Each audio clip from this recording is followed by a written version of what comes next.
Welcome to our channel Hyderabadi Authentic Recipes. Here I'll be showing you all my Hyderabadi recipes in English. Today I've come to you with the most favorite, common and regularly consumed fried mutton recipe that is called Hyderabadi Tala Hua Gosht. In Hyderabadi slang it is pronounced as Tala Hua Gosht.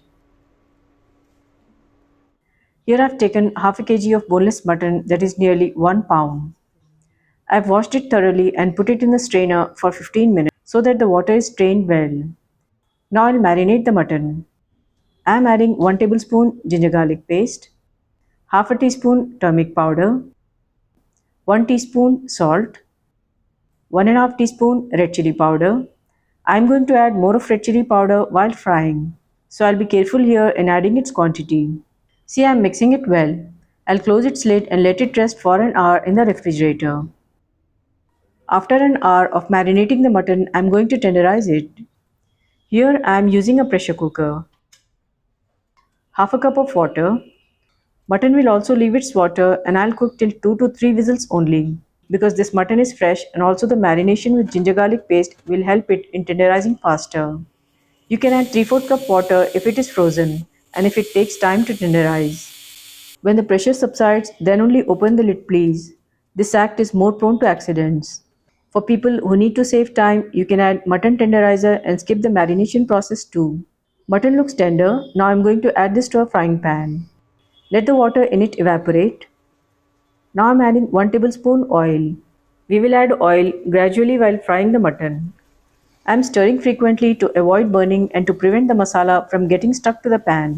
I'm adding 1 more tablespoon oil.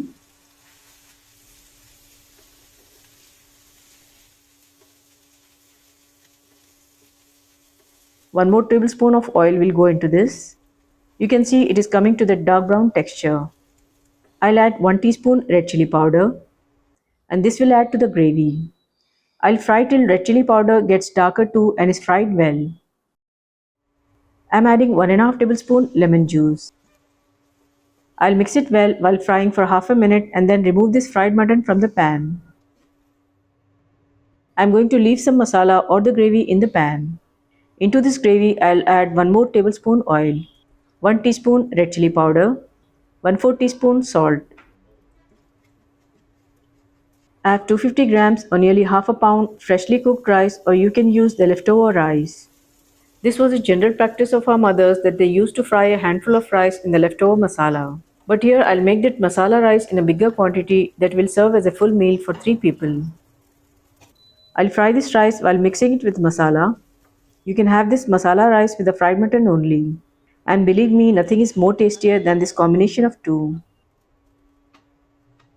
Please keep watching our videos, give your valuable feedback, do subscribe to our channel Hyderabadi Authentic Recipes and also press the bell icon for the notifications of our latest videos.